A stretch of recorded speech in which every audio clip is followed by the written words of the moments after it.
لیلۃ القدر، the night of destiny, تقدیر کی رات جس میں تقدیر لکھی جاتی ہو، ایک معنی یہ بھی بنتا ہے۔ دوسرا معنی عزت اور تکریم والی رات۔ صحیح بخاری اور مسلم کی متفقن علیہ حدیث ہے کہ اللہ کے محبوب صلی اللہ علیہ وآلہ وسلم نے فرمایا، جس شخص نے ایمان اور احتساب کے ساتھ، یعنی ثواب کی نیت کے ساتھ، اصلاح نفس کے لیے لیلۃ القدر کا قیام کیا تو اللہ تعالیٰ اس کے پچھلے سارے گناہوں کو معاف فرمائے۔ اور صحیح بخاری اور مسلم میں دونوں میں یہ حدیث موجود ہے کہ اللہ کے محبوب صلی اللہ علیہ وآلہ وسلم نے فرمایا کہ لیلۃ القدر کو رمضان مبارک کے مہینے کی آخری عشرے کی طاق راتوں میں، یعنی 21ویں، 23ویں، 25ویں، 27ویں اور 29ویں راتوں میں تلاش کرو۔ اس کے علاوہ بھی لیلۃ القدر کے اوپر بخاری اور مسلم میں کئی ایک احادیث، آج وہ ٹاپک نہیں ہے، میں نے لیلۃ القدر کے اوپر ایک ڈیٹیل لیکچر آلموسٹ 1 گھنٹے کا ریکارڈ کروا دیا ہے، مسئلہ نمبر 44 شب قدر، شب برات کے حوالے سے، اور میں نے اس میں بتایا تھا کہ شب برات سے متعلق بھی جتنی روایتیں لائی جاتی ہیں وہ اصل میں یہی شب برات بھی چھٹکارے کی رات اور یہی تقدیر کی رات ہے جس میں اللہ تعالیٰ کی طرف سے اہم کام فرشتوں کے سپرد کیے جاتے ہیں، جس کا ذکر سورہ الدخان کے اندر موجود ہے۔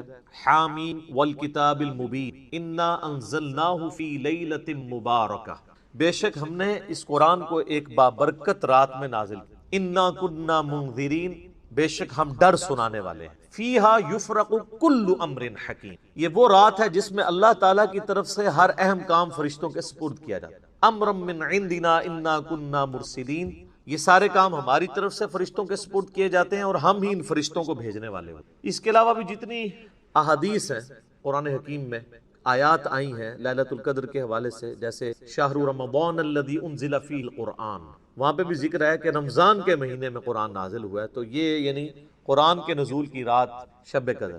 پھر صحیح مسلم میں حدیث ہے کہ نبی صلی اللہ علیہ وآلہ وسلم ہر پیر کا روزہ رکھا کرتے تھے۔ پوچھا گیا کیوں رکھتے ہیں؟ فرمایا اس دن میں پیدا ہوا اور اسی دن مجھ پہ پہلی دفعہ وہی نازل ہوئی، یعنی قرآن حکیم پیر کے دن نازل ہوا، رمضان کے مہینے میں نازل ہوا، جس رات میں نازل ہوا وہ لیلۃ القدر کی۔ نبی صلی اللہ علیہ وآلہ وسلم کی پیدائش بھی سوموار کی رات ہوئی، اور اسلام میں رات جو ہے وہ کہتے ہیں یعنی اتوار کی مغرب سے لے کے سوموار کے فجر کا وقت داخل ہونے سے پہلے اس کو سوموار کی رات کہتے ہیں۔ رات پہلے آتی، دن بعد میں، اس لیے آپ دیکھیں کہ رمضان شروع ہوتا ہے تو ہم چاند نظر آتا ہے، روزہ تو اگلے دن ہوتا ہے، لیکن قیام اللیل ہم اسی دفعہ ہی کر لیتے ہیں۔ اس کی وجہ یہ ہے کہ وہ رمضان شروع ہو چکا ہوتا ہے، اور جب رمضان کی آخری رات آتی ہے تو چاند نظر آتا ہے تو آپ تراویح نہیں پڑھتے، کیونکہ شوال کا مہینہ شروع ہو چکا ہوتا ہے۔ تو لیلۃ القدر اللہ تعالیٰ کی طرف سے ایک ایسی رات ہے جس میں اللہ تعالیٰ اہم کام جو ہے وہ پورے سال کے کام فرشتوں کے سپرد، کس کے لیے کتنا رزق لکھا جانا ہے، کس کی موت اس دفعہ ہونی ہے،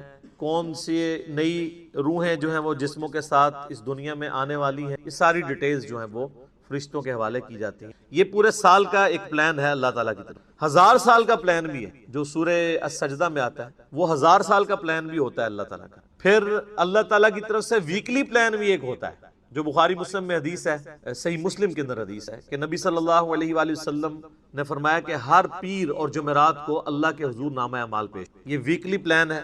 پھر روزانہ کا بھی ہے، اور وہ حدیث بخاری اور مسلم دونوں میں ہے کہ نبی صلی اللہ علیہ وآلہ وسلم نے ارشاد فرمایا کہ انسان کے ساتھ جو فرشتے اٹیچ ہیں نا، ان کی تبدیلی کا وقت فجر اور عصر ہوتا ہے۔ جو فرشتے فجر کے وقت آتے ہیں وہ عصر کے وقت واپس چلے جاتے ہیں، اور جو عصر کے وقت آتے ہیں وہ فجر کے وقت واپس چلے، اور جب واپس جاتے ہیں تو اللہ تعالیٰ ان سے پوچھتا ہے، حالانکہ اللہ جانتا ہوتا ہے کہ میرے بندوں کو کس حال میں پایا، تو فرشتے کہتے ہیں جب گئے تھے تو فجر کی نماز پڑھ رہے تھے، جب واپس آئے تو وہ عصر کی نماز پڑھ، اور جب دوسری پارٹی حاضر ہوتی ہے تو وہ کہتی ہے کہ جب ہم گئے تھے عصر کی نماز پڑھ رہے تھے اور واپس آئے تو فجر کی نماز۔ تو یہ روزانہ کا بھی ایک پلان ہے۔ آپ اس سے اندازہ لگائیں کہ انسان نے اللہ کو سیریس نہیں لیا ہوا، لیکن اللہ نے انسان کو کتنا سیریس لیا، پورے کے پوری پلاننگ شیڈیول وہ انسانوں کے گرد گھومتا ہے۔ وما خلقت الجن والانس الا لیعبدون، ہم نے جنوں اور انسانوں کو نہیں پیدا کیا مگر صرف اس لیے کہ وہ ہماری عبادت، ہمیں ماننا کافی نہیں ہے، ہماری عبادت بھی، اور عبادت کہتے ہیں ٹوٹل اوبیڈینس کو، اللہ کو سارے مان رہے ہیں، اللہ کی ماننا بھی ضرور، پھر عبادت ہو، اور یہ تمام نبیوں کی بنیادی دعوت ہے۔ وَلَقَدْ بَعَثْنَا فِي كُلِّ أُمَّةٍ رَسُولًا ان اعبدوا اللہ واجتنبوا الطاغوت، بے شک ہم نے ہر قوم میں کوئی نہ کوئی پیغمبر بھیجا ہے اسی ایک بنیادی دعوت کے ساتھ کہ عبادت اللہ کی کرنی ہے اور طاغوت سے اجتناب کرنا ہے۔ اللہ کی مخالفت میں جو لوگ کھڑے ہیں چاہے وہ شیطان ہو چاہے انسان ہو، ان کی مخالفت۔ عبادت کرنی ہے اللہ، ہمیں جو گھٹی میں چیز دی گئی ہے کہ اللہ کو ماننا کافی ہے، اللہ کی ماننا ضروری ہے، اللہ کو ماننا کافی نہیں۔ اب آ جائیں اس طرف سورۃ القدر، باقی ڈیٹیل مسئلہ 44 آپ دیکھ لیں، بلکہ آپ یوٹیوب پہ شب قدر، شب برات یہ لکھیں تو انشاءاللہ سب سے ٹاپ پہ میرے کلپ کھلے گا۔ لاکھوں لوگوں نے یہ ویڈیوز دیکھی ہوئی ہیں میری، اور ساتھ میرا نام لکھ دیں تو آسانی سے یوٹیوب کو پتہ چل جائے گا۔ حافظہ اللہ تعالی۔ بسم اللہ الرحمن الرحیم۔ انا انزلناہ فی لیلۃ القدر، بے شک ہم ہی نے نازل کیا ہے اس قرآن کو ایک قدر والی رات میں، جس میں تقدیر کے فیصلے لکھے جاتے ہیں، ایک عزت والی رات ہے۔ وما ادراک ما لیلۃ القدر، اور تم کیا جانو کہ لیلۃ القدر کیا ہے؟ لیلۃ القدر خیر من الف شہر، لیلۃ القدر جو ہے وہ تو 1000 مہینوں سے بڑھ کر ہے، یعنی اگر کوئی شخص 1000 مہینے تک عبادت کرے اور اس ایک رات میں نفلی عبادت کر دے تو یہ نہیں ہے کہ کوئی بندہ ہے اس رات میں نماز پڑھ لے اس کے بعد اس کو جو ہے وہ 81-82 سال تک نماز پڑھنے کی ضرورت ہی کوئی نہیں ہے۔ یہ نفلی نماز کی، نفلی عبادت کی بات ہو رہی ہے۔ فرض تو میرے بھائی اللہ بڑا ڈرڈ ہے، وہ تو روزانہ آپ کو مرنا پڑے گا، ایک دن مرنے میں تو اس نے جنت دینی، روزانہ ہی ہر لمحے میں اللہ کے لیے مرنا پڑے گا۔ آپ کو یہ ڈیسیژن کرنا ہوگا کہ اس معاملے میں میرے رب کی کیا مرضی ہے، میں نے اس کے پیچھے، اور جس چیز سے اللہ ناراض ہوتا ہے اس سے کنارہ کش۔ تو 1000 مہینوں سے بہتر ہے۔ تنزل الملائکۃ والروح فیہا باذن ربہم، اس رات میں فرشتے نازل ہوتے ہیں روح قدس کے ساتھ، یعنی فرشتوں کے سردار جبرائیل علیہ السلام اور ان کے ساتھ باقی فرشتے اللہ کے اذن سے نازل ہوتے ہیں۔ من کل امر، ہر کام اللہ کی طرف سے، یعنی اللہ تعالیٰ جو فرشتوں کے ذمہ کام کرتا ہے وہ اس رات کے اندر ان کا نزول ہوتا ہے۔ اور یہ باقی جو عوام الناس میں کہانیاں مشہور، اس رات سمندر کا پانی میٹھا ہو جاتا ہے، درخت سجدے میں گر جاتے ہیں، یہ ساری کہانیاں میرے بھائی، اب تو سی وی کیمرے ہیں، جہاں گرتے ہیں وہاں لگا لے کیمرہ۔ آپ کے بزرگ کہانیاں کراتے رہے، ساری کہانیاں۔ اب وہ جب ہم کہانیاں پکڑتے ہیں نا، وہ کہتے ہیں بزرگوں کی توہین کرتے ہیں۔ بھئی بزرگوں نے اپنی توہین خود کروائی ہے، نہ وہ اتنی لمبی لمبی چھوڑ کے جاتے ہیں کہ وہ پکڑی جاتی ہیں۔ اب فرشتوں، ان کا درختوں کا سجدے میں گرنا تو ایک فزیکل فینومینا ہے نا، چلیں فرشتوں کا آنا ایک روحانی فینومینا ہے، وہ تو آپ کیمرے میں کیچ نہیں، لیکن یہ کہنا کہ جی وہ اس رات سجدے میں درخت گر جاتے ہیں تو یہ فزیکل فینومینا ہے۔ تو سی سی ٹی وی کیمرے پوری دنیا میں لگے ہوئے ہیں، کہاں درخت سجدے میں گرتے ہیں۔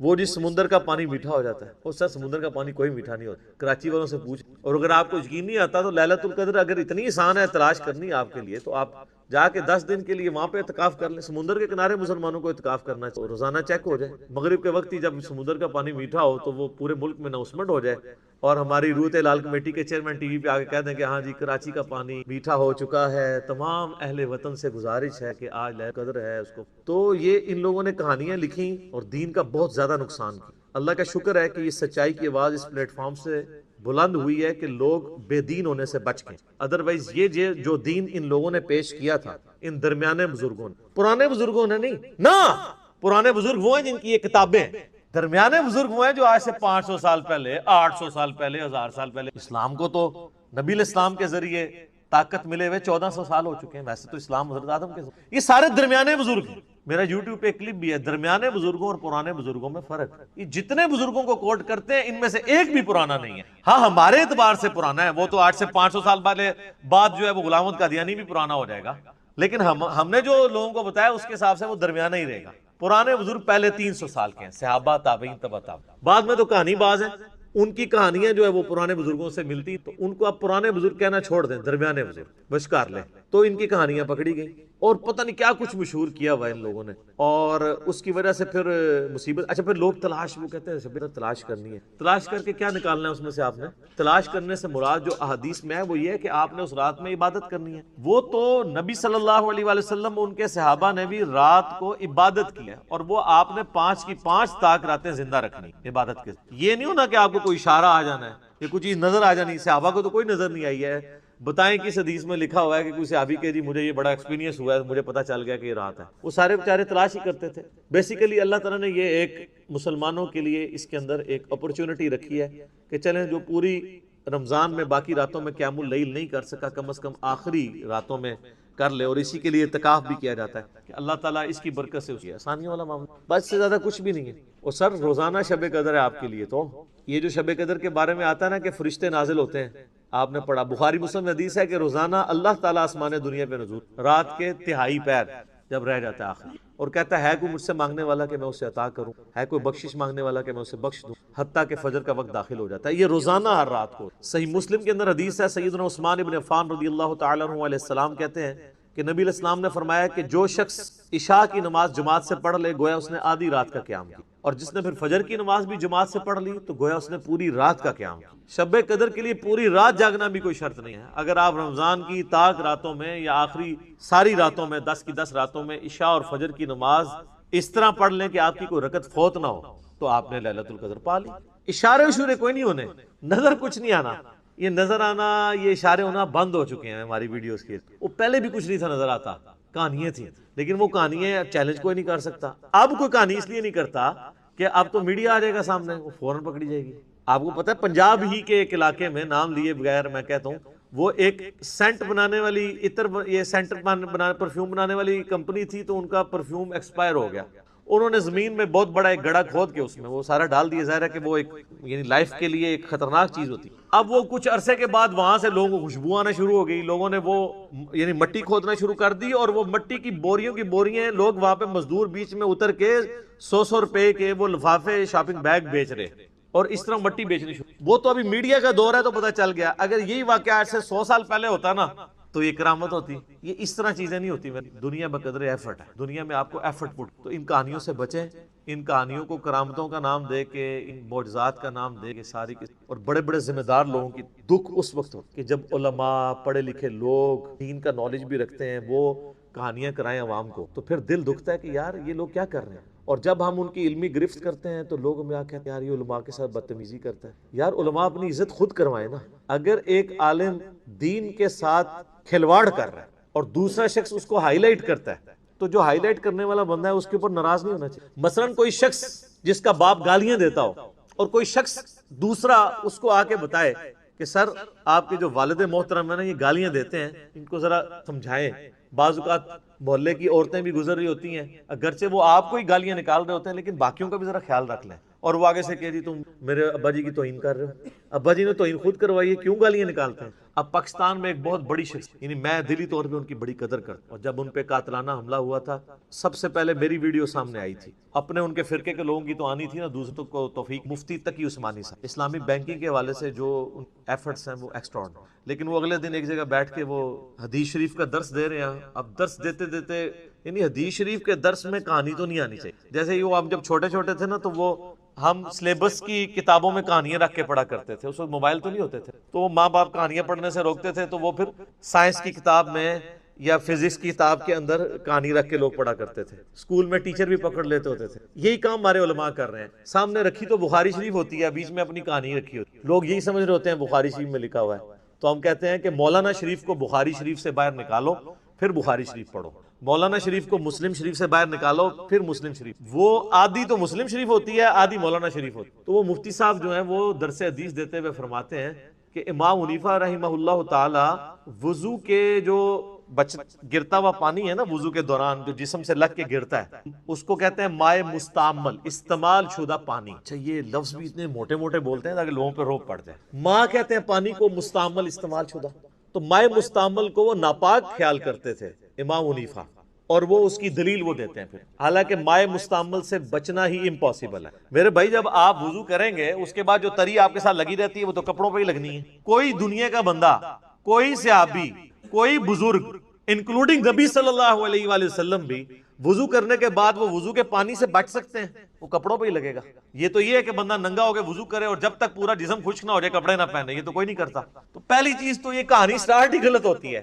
وہ کہتے ہیں مائع مستعمل کو ناپاک سمجھتے تھے، اور آگے ریزن دیتے ہیں وہ کہ ہوتا یہ تھا کہ امام حنیفہ رحمہ اللہ کشف کے ذریعے اللہ ان کو یہ دکھا دیتا تھا کہ کوئی شخص وضو کر رہا ہوتا تھا، تو چونکہ بخاری مسلم میں حدیث ہے کہ جب کوئی وضو کرے تو وضو کے ساتھ اس کے گناہ بھی دھلتے ہیں، تو وہ گناہ دھلتے ہوئے دیکھ لیتے۔ اب ان کو چونکہ گناہ دھلتے ہوئے نظر آتے تھے اس پانی کے اندر، تو اس لیے وہ پانی کو ناپاک سمجھ، حالانکہ پانی کے اندر فزیکلی تو گناہ نہیں داخل ہوا۔ یہ بھی تو ایک انٹلیکچوئل چیز ہے۔ انٹلیکچوئل چیز سے ناپاکی کیسے ہو سکتی ہے؟ ایک ذہنی چیز ہے نا، وہ فزیکلی وہ گناہ تو وہ جس وقت کر لیا اسی وقت کر لیا۔ تو ہم نے اس کے اوپر کہا، ہمارا معصومانہ سوال ہے کہ کیا نبی صلی اللہ علیہ وآلہ وسلم کو بھی کبھی وضو کے پانی میں گناہ دھلتے ہوئے نظر آئے ہیں؟ کوئی ضعیف روایت دکھا دیں ہمیں، حالانکہ آپ کے پاس تو غیبی خبریں بھی آتی تھی، اللہ تعالیٰ آپ کو عذاب قبر بھی دکھا دیتا تھا، صرف اس لیے تاکہ امت کی اصلاح ہو۔ صحابہ کو بھی نظر آیا، مسلم شریف کی حدیث آپ نے فرمایا میں نے ارادہ کیا میں تمہارے لیے دعا کروں اللہ تمہیں عذاب قبر سنوا دے، لیکن پھر مجھے ڈر ہوا کہ تم مردے دفنانا چھوڑ دو گے۔ صحابہ تو عذاب قبر بھی نہیں دیکھ سکتے، یہ کہتے ہیں بزرگوں کو کشف القبور ہوتا ہے، ہاں نبی کو اللہ دکھا سکتا، لیکن یہ اس کیس میں یہ جو معاملہ ہے بخاری مسلم دونوں میں حدیث ہے، آپ علیہ السلام نے فرمایا تم اپنا مقدمہ میرے پاس لے کے آتے ہو، بسا اوقات تم میں سے کوئی چرب زبان ہوتا ہے اور وہ اپنا مقدمہ اچھے طریقے سے پیش کرتا ہے حالانکہ وہ ناحق ہوتا ہے، اور میں اس کے حق میں فیصلہ کر دیتا ہوں شواہد کی بنیاد پہ، اگر میں بھی تمہارے حق میں فیصلہ کر دوں تو تب بھی تم دوزخ کی آگ اپنے ساتھ لے کے جا رہے ہو، اگرچہ نبی نے تمہارے حق میں فیصلہ کیا کیونکہ تمہیں تو پتا ہے کہ تم غلط ہو، تو نبی علیہ السلام بھی ظاہر کے اوپر چلتے تھے، جب اللہ دکھا دیتا تھا وہ الگ معاملہ ہے، لیکن ہمیشہ ایسا نہیں ہوتا تھا۔ تو امام حنیفہ کے لیے کہتے ہیں، پھر یہ فضائل مال میں بھی لکھا ہوا ہے، وہ کہتے ہیں گناہ دھلتے دیکھتے تھے، یہ بھی دیکھ لیتے تھے اس نے چوری کی ہے، زنا کی ہے، پھر آگے بھی ادھر بھی کہانی نہیں رکتی، اس نے گناہ صغیرہ کیا ہے، کبیرہ کیا ہے، مستحب چھوڑا ہے، کوئی مستحب چھوڑنا تو گناہ ہوتا بھی نہیں ہے۔ پھر انہوں نے اللہ سے دعا کی کہ یا اللہ میری اصلاح یہ ٹھیک، تو اللہ نے ٹھیک۔ اچھا جب ہم کہتے ہیں یار یہ کہتے ہیں اللہ نہیں دکھا سکتا، تو سر بریلوی بھی تو یہی کہتے ہیں نا کہ اللہ چاہے تو ہمارے اولیاء مرنے کے بعد مدد نہیں کر سکتے، ادھر ہیں کیوں کرتے ہیں ایسے کر کے؟ وہ بھی تو اللہ کو ہی ڈال رہے ہوتے ہیں بیچ میں، اللہ کو ڈالنے سے ہر چیز حلال ہو جاتی ہے، صرف وہی چیز وَلَا تَقُولُوا عَلَى اللَّهِ إِلَّا الْحَقِّ، اللہ پر کوئی ایسی بات نہ کرو سوائے اس کے جو حق سے ثابت۔ کل کو آپ کہیں گے جی اللہ چاہے تو موسیٰ کو دوزخ میں پھینک دے اور فرعون کو جنت میں لے جائے، تو ہم کیا کہیں گے؟ لعنت اللہ لا تبدیل لکلمات، اللہ کے کلمات نہیں بدل سکتے، ایسا نہیں ہوگا۔ تو اللہ کو ڈال کے کہتے ہیں کرامت ہوگی، یہ کرامت اس طرح نہیں ہوتی۔ بخاری مسلم کی حدیث ہے کہ نبی صلی اللہ علیہ وآلہ وسلم فرمایا اللہ تعالیٰ ایک گنہگار شخص کو قیامت والے دن اپنے قریب کرے گا اور اس کے ساتھ سرگوشی فرمائے گا، اس کو ایک ایک گناہ اس کا یاد کروائے گا، قریب ہے کہ وہ سمجھے گا مارا گیا۔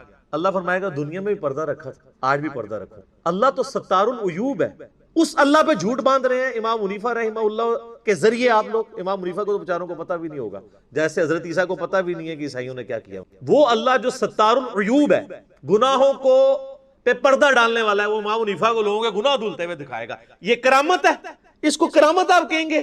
یہ تو توہین ہے اللہ کی، اور جھوٹ باندھ رہے ہیں نبی صلی اللہ علیہ وآلہ وسلم کی تعلیمات کے اوپر، کرامت کے نام کے اوپر۔ ایسے نہیں ہو سکتا۔ صحیح مسلم میں حدیث ہے جو شخص دنیا میں کسی کے گناہوں پہ پردہ رکھے گا اللہ تعالیٰ قیامت والے دن اس کے گناہوں پہ پردہ رکھے۔ جو اللہ آپ کو یہ کہہ رہا ہے کہ آپ گناہ دیکھ کے بھی کسی پہ پردہ رکھیں، وہ اللہ آپ کو لوگوں کے گناہ دھلتے ہوئے دکھائے گا کہ ہاں تک کو اے کے کردہ جے او کے کردہ جے ویکھ دے رہو، تو پوری رات پھر سوچ دے رہو، سب کہانی ہے، سب جھوٹ۔ اور اس کے اوپر مثالیں وہ کہتے ہیں جی وہ سیدہ مریم کے لیے جو ہے نا وہ دیکھیں جی ان کو بے موسمی پھل مل جاتے تھے تو یہ کرامت ہے، بغیر باپ کے حضرت عیسیٰ پیدا ہو گئے۔ یار ان چیزوں کا ان کے ساتھ کیا لینا دینا ہے؟ وہ تو قرآن و حدیث میں آئی ہیں اور اللہ نے ایز اے رول بیان کی ہیں۔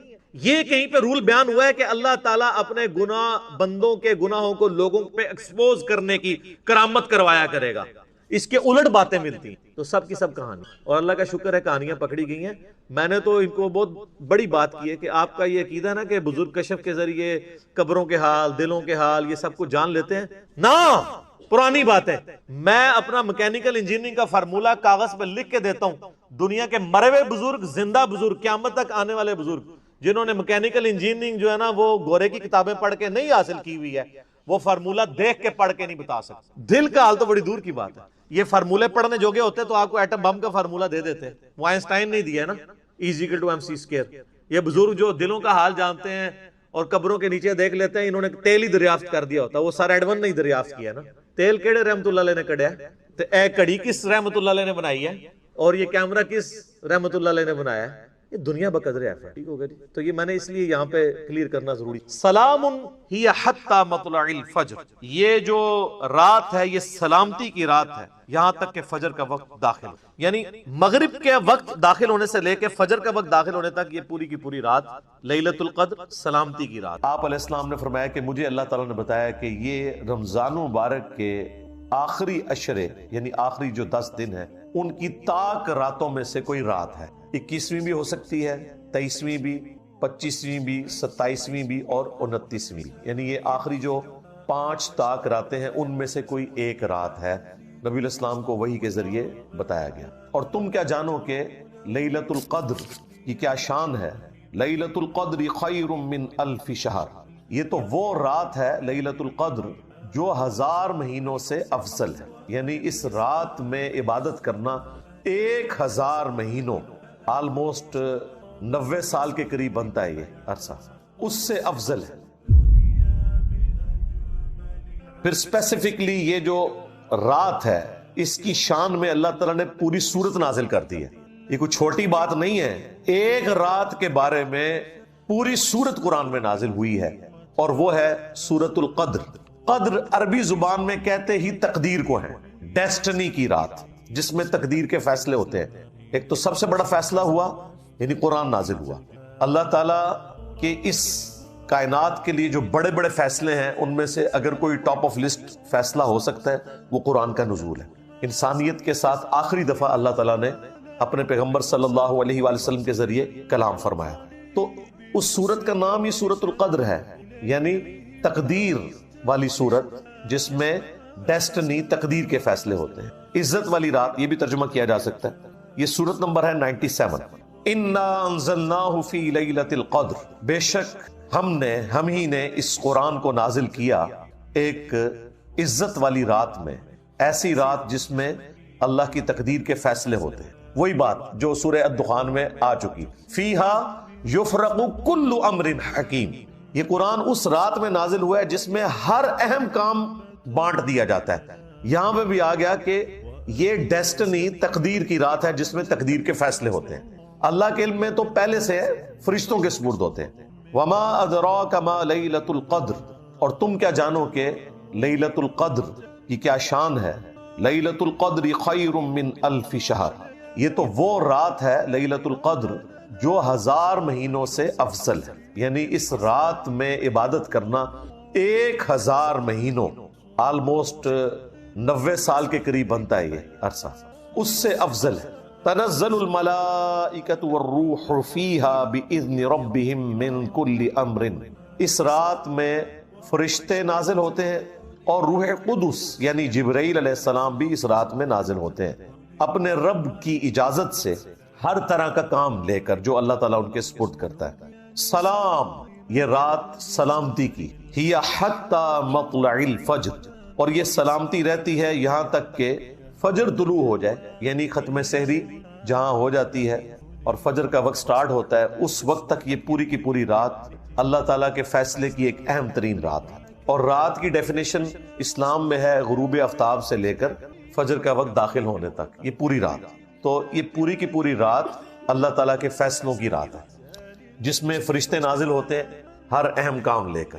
یہ جو فضیلت ہے لیلۃ القدر کی، یہ اس رات کے بارے میں ہے جو رمضان مبارک میں، قرآن میں تو بس اتنا ہی آیا کہ یہ رمضان میں ہے، شہر رمضان الذی انزل فیہ القرآن، لیکن پھر نبی علیہ السلام نے اسے بریف کیا۔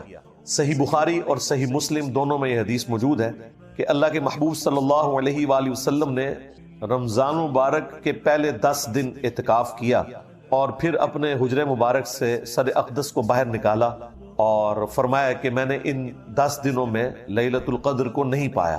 پھر اگلے 10 دن اعتکاف کیا، پھر آپ صلی اللہ علیہ وآلہ وسلم حجرہ شریف سے باہر نکلے اور فرمایا کہ میں نے ان 10 دنوں میں بھی لیلۃ القدر کو نہیں پایا۔ اور پھر آپ علیہ السلام نے فرمایا کہ مجھے اللہ تعالیٰ نے بتایا کہ یہ رمضان مبارک کے آخری عشرے یعنی آخری جو 10 دن ہیں ان کی تاک راتوں میں سے کوئی رات ہے، 21ویں بھی ہو سکتی ہے، 23ویں بھی، 25ویں بھی، 27ویں بھی اور 29ویں بھی، یعنی یہ آخری جو 5 تاک راتیں ہیں ان میں سے کوئی ایک رات ہے، نبی علیہ السلام کو وحی کے ذریعے بتایا گیا۔ تو تم اسے رمضان مبارک کے آخری عشرے کی تاک راتوں میں تلاش کرو۔ تلاش کرنا مطلب یہ نہیں کہ کچھ آپ کو نظر آنا ہے، یہ پبلک میں مشہور کیا ہوا ہے جی سمندر کا پانی شہد سے زیادہ میٹھا ہو جاتا ہے، اور خدا دا نہ آ جائے گورے نے کدھر سن لیا نا پہلے تھوڑی مٹی پلید ہوئی بھی ہے۔ اچھا، انہی باتوں کی وجہ سے آج کل کے جو ماڈرن مسلمان ہے یا ایون نان مسلم جو ہے وہ ہماری ویڈیوز کو اپریشیٹ کرتے ہیں کہ یار کوئی لاجیکل بندہ ہے جس نے کوئی سینس کے ساتھ بات کی ہے، لیکن ہمارے مسلمانوں میں گھسے ہوئے لوگ اس کو غلط رنگ دیتے ہیں کہ جی انجینئر صاحب ان کے اعلی کار ہیں، کبھی کہتے ہیں یہ کوئی یہود و نصارہ کا ایجنٹ ہے۔ تو یہ لاجیکل گفتگو ہو رہی ہے، اس سے زیادہ سخت الفاظ میں اہل حدیث مکتب کے لوگ کرتے تھے، لیکن ان کے فرقے سے ان کو نقصان نہیں ہوا، نقصان تو ہوا ہے ہماری دعوت حق سے جو نبی علیہ السلام کی مبارک دعوت حق ہے، اس لیے انہیں تکلیف ہو رہی ہے۔ ہمارا تو ایک نعرہ ان کو لے ڈوبا ہے، کون سا؟ میرے نبی سا ہے کوئی نہیں، تیرے بابے تھے، شے ہی کوئی نہیں. تو اس کی وجہ سے پھر وہ سارا غصہ میرے اوپر نکالتے ہیں. تو شکر کریں کہ گوروں کو اردو نہیں آتی اور آپ کو انگریزی نہیں آتی. انہوں نے سمندر کے کنارے کھڑے ہو جانا ہے اور انہوں نے آپ کو 5 راتوں کا ڈیٹا نہیں دینا، رمضان کی 30 راتوں کا ڈیٹا دینا ہے کہ جی یہ جناب ہم نے یہ سیمپل لے رہے ہیں تو بتائیں اس میں کون سا شہد سے زیادہ میٹھا ہے. جی درخت سارے سجدے میں گر پڑتے ہیں. انہوں نے کہنا نہیں لے جی ہم نے CCTV کیمرے لگائے ہوئے ہیں. انسان کو تو نیند بھی آ جاتی ہے، اونگ بھی آ جاتی ہے، کتا بھی رات کو سو سکتا ہے، CCTV کیمرہ تو نہیں سوتا. تو کہیں گے دسو کیا ہوا ہے؟ تو یہ کہانیاں سنانی بند کریں. ایون نبی علیہ السلام کے زمانے میں بھی جب شب قدر آئی ہے نا، صحابہ کو نہیں پتا چلا. آپ کو خواب دکھائی گئی تھی اور ظاہر ہے نبی کا خواب وہی الہی ہوتا ہے. آپ نے فرمایا کہ وہ رات ایسی رات ہوگی کہ جس صبح میں فجر کی نماز پڑھوں گا تو میرے ماتھے پر کیچڑ کا نشان ہوگا. صحابہ کرام کہتے ہیں وہ 21ویں رات جب فجر کے وقت نبی علیہ السلام نے نماز پڑھائی تو اس رات کافی بارش ہوئی تھی، مسجد نبوی کا چھت ٹپک رہا تھا، اور چونکہ آپ نیکڈ زمین کے اوپر ہی نماز پڑھا کرتے تھے تو جب آپ نماز کے بعد ہماری طرف متوجہ ہوئے تو ہم نے کیچڑ کا نشان آپ کے ماتھے پہ دیکھا. تو ہم نے کہا اچھا یہ رات. یار اگر صحابہ کا یہ سٹیٹس ہے کہ انہیں صبح پتہ چلتا ہے تو یہ جو کہانیاں کرواتے ہیں کہ جی وہ رات کو ہمیں پتہ چل جائے گا یہ نشانی ظاہر ہوگی، کوئی نشانی نہیں ظاہر ہوگی بھائی. اور یہ فکس بھی نہیں ہے، یہ بھی ذہن میں رکھیے گا. نبی علیہ السلام کے مبارک زمانے میں 21ویں رات آئی، یہ 23ویں بھی ہو سکتی ہے. اہل تشیع زیادہ زور دیتے ہیں 23ویں کے اوپر، لیکن وہ بھی مانتے ہیں کہ 21ویں بھی ہو سکتی ہے. کچھ صحابہ کرام صحیح مسلم میں آتا ہے وہ 27ویں کو مانتے تھے. تو یہ ویری کرتی ہے. یہ اللہ تعالیٰ نے بیسیکلی شب قدر کی ایک سیلیبریشن رکھی ہوئی ہے.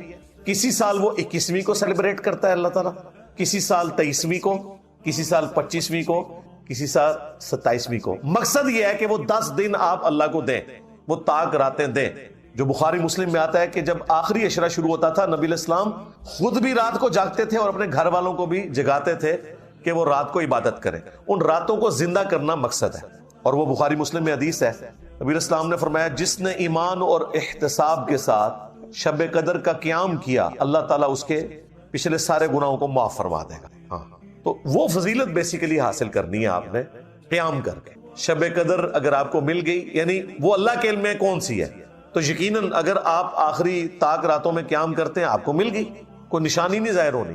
اور یہاں تو چاند کا بھی جھگڑا رہتا ہے. بہتر یہ ہے کہ آپ آخری 10 کے 10 دن ہی کریں، بلکہ پورا رمضان اہتمام کریں کہ رات کا قیام کریں. اور وہ بھی بخاری مسلم میں اسی حدیث میں ہی آتا ہے کہ جس نے ایمان اور احتساب کے ساتھ رمضان کا قیام کیا اس کے بھی پچھلے سارے گناہ معاف، اور جس نے ایمان اور احتساب کے ساتھ رمضان کے روزے رکھے اس کے بھی پچھلے سارے گناہ معاف. یہ تینوں باتیں شب قدر، قیام اللیل اور رمضان کے بارے میں ایک ہی حدیث میں. اور پھر یہ جو فضیلت پوری رات کی اللہ تعالیٰ کی طرف سے اس لیلۃ القدر میں، یہ روزانہ بھی کسی نہ کسی درجے میں فضیلت موجود ہے. وہ صحیح بخاری اور صحیح مسلم دونوں میں حدیث ہے کہ اللہ تعالیٰ روزانہ آخری تہائی رات جب رہ جاتی ہے نا، یعنی رات سٹارٹ ہوتی ہے غروب آفتاب سے لے کر فجر کا وقت شروع ہونے تک، یہ اگر 6 گھنٹے بنتے ہیں نا تو اس کو آپ 3 پہ ڈیوائیڈ کریں، جو آخری 2 گھنٹے ہیں نا، ایک تہائی رات آخری جو رہ جاتی ہے، اس میں اللہ تعالیٰ آسمان دنیا پر روزانہ نزول فرماتا ہے جیسا کہ اس کی شان کے لائق ہے، اور کہتا ہے کہ ہے کوئی مجھ سے بخشش مانگنے والا میں اسے بخش دوں، ہے کوئی مجھ سے سوال کرنے والا میں اسے عطا کروں. اور اللہ تعالیٰ کی طرف سے یہ مسلسل ندا آتی ہے یہاں تک کہ فجر کا وقت داخل ہو جائے. یہ روزانہ کے لیے. اچھا اس میں بعض لوگ پوچھتے ہیں کہ جی وہ رات کی ٹائمنگ تو پوری دنیا میں مختلف ہے، اس طریقے سے شب قدر بھی. بھائی آپ اپنے علاقے کو فالو کریں گے. یہ ساری چیزیں سمبولک ہیں، یہ فزیکل چیزیں نہیں ہیں، یہ ذہن میں رکھیے گا. لہٰذا یہ کہنا کہ جی آخری تہائی رات پاکستان میں تو اس وقت ہوتی ہے تو 2 گھنٹے کا فرق تو سعودیہ کے ساتھ ہے کیونکہ ہم GMT+5 میں ہیں اور وہ GMT+3 کے اندر ہیں، اور پھر طاق اور جفت کا بھی فرق آ جاتا ہے اگر آپ لیلۃ القدر کی بات کریں. ان چکروں میں آپ نے نہیں پڑھنا، ان کا کوئی لینا دینا نہیں اس کے ساتھ، کیونکہ یہ ساری کی ساری چیزیں اللہ تعالیٰ کے ڈیوائن پلان کا حصہ ہیں. اس کا فزیکل ورلڈ سے کوئی تعلق نہیں ہے سوائے اس کے کہ ہم نے رسپانس کرنا ہے. باقی اللہ تعالیٰ آسمان دنیا پر نزول فرماتا ہے، اس کی کوئی تمثیل بیان کر سکتا ہے؟ مجھے بتائیں. لیس کمثلہ شیء وہو السمیع البصیر. اللہ کی مثل کوئی شے نہیں ہے اور وہ سننے والا دیکھنے والا. اس کی مثال تو کوئی نہیں بیان کر سکتا. اس کے جو اصل معنی ہیں وہ اللہ کے علم میں. ہمارے لیے یہ ہے کہ وہ دعاؤں کی قبولیت کا وقت ہے، دیٹس آل. باقی ہم نے تو اس کے بھی شارٹ کٹ رکھے ہوئے.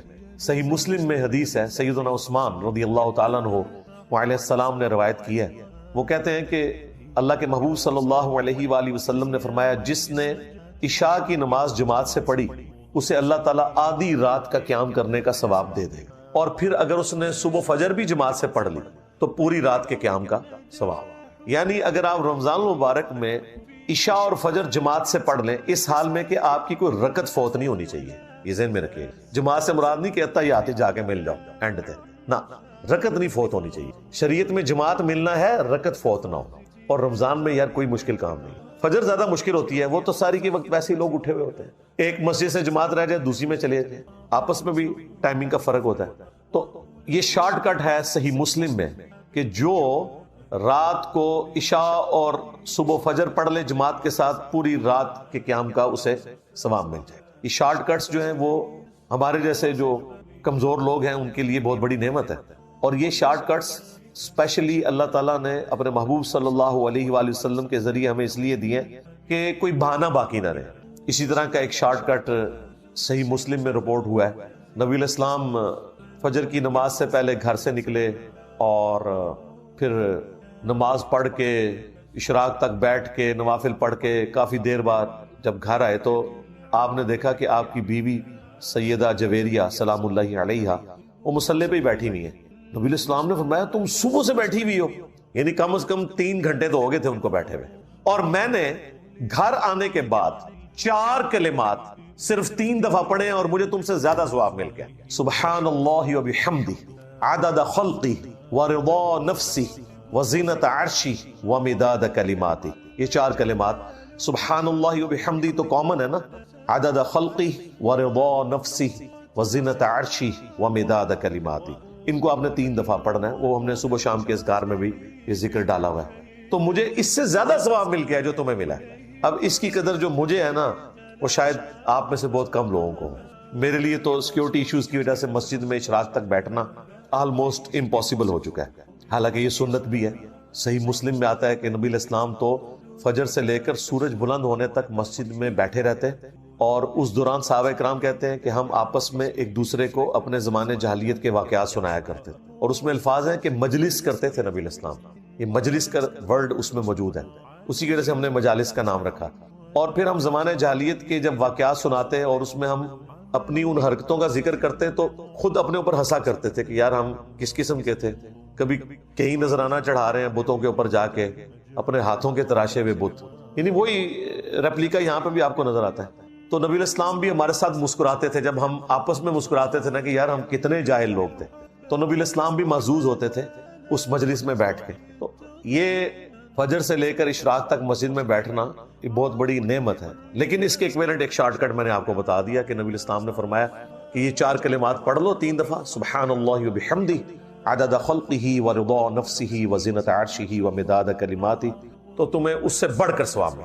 ایک اور شارٹ کٹ صحیح مسلم میں، اور یہ حدیث صرف مسلم میں نہیں ہے، یہ ترمذی میں، ابو داؤد میں، سنن نسائی میں، ابن ماجہ میں، یعنی جو اہل سنت کی مین سٹریم کی 6 کتابیں ہیں، بخاری کو چھوڑ کے باقی 5 کتابوں میں یہ حدیث موجود ہے، اور مشکات میں تو ظاہر ہے موجود ہے کہ جو شخص رمضان المبارک کے روزے رکھے اس کے بعد شوال کے مہینے میں 6 روزے رکھ لے، اسے پوری زندگی کے روزے رکھنے کا ثواب ملے گا اگر اس کی یہ روٹین رہی، پورے سال کے روزے کا 6 روزے صرف، اور وہ آپ نے پورے مہینے میں کسی بھی وقت رکھنا ہے۔ یہ جو پبلک میں مشہور ہے نہیں جی ایک فوراً بعد رکھ لینا چاہیے، باقی بے شک بعد میں جس طریقے سے مرضی، جب مرضی رکھیں، اس مہینے کے اندر آپ نے 6 روزے پورے کرنے ہیں۔ بہتر تو ویسے یہ ہے کہ آپ ساتھ ہی رکھ لیں عید کے فوراً بعد، کیونکہ روٹین بنی ہوتی ہے اور وہ رکھنے آسان ہو جاتے ہیں، بعد میں جب تھوڑا سا وقت گزر جائے نا 1-1.5 ہفتہ پھر مشکل ہو جاتے ہیں۔ تو یہ شوال کے 6 روزے ایک شارٹ کٹ ہے پورے سال کے روزوں کا ثواب۔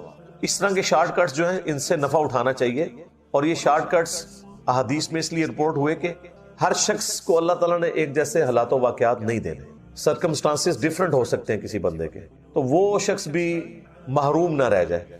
اعمال تو موجود ہیں، دیکھیں لوگ کہتے ہیں کہ زیادہ علم حاصل کریں گے تو مشکل میں پڑ جائیں گے، زیادہ علم حاصل کریں تو آپ کو دین میں آسانیاں پتہ چل جائیں گی، مشکل میں کہاں سے پڑھیں گے؟ تو یہ کتنی بڑی آسانی ہے کہ آپ اتنا بڑی فضیلت والا کام مختصر سے عمل سے کر لیں اور آپ کو بھی اتنا ہی ثواب ملے۔ اسی طریقے سے صحیح مسلم میں حدیث ہے، تم میں سے کسی کے اندر یہ استطاعت ہے کہ وہ 1/3 قرآن پڑھ لے رات میں؟ صحابہ نے کہا کہ اس کی کون قدرت رکھے گا؟ آپ صلی اللہ علیہ وآلہ وسلم نے فرمایا کہ سورہ اخلاص پڑھ لو، تہائی قرآن کے برابر ہے، یعنی اس کا ثواب۔ قل هو اللہ احد اللہ الصمد لم یلد ولم یولد ولم یکن لہ کفوا احد، ایک تہائی قرآن کے برابر ایک دفعہ یہ سورت پڑھنے کا ثواب ہے۔ اور دیکھیں صحابہ کہہ رہے ہیں کہ یہ کس میں قدرت ہو سکتی ہے کہ رات میں تہائی قرآن پڑھیں؟ یہ آپ کو کہتے ہیں ہمارے بزرگ 8 قرآن روزانہ پڑھتے تھے،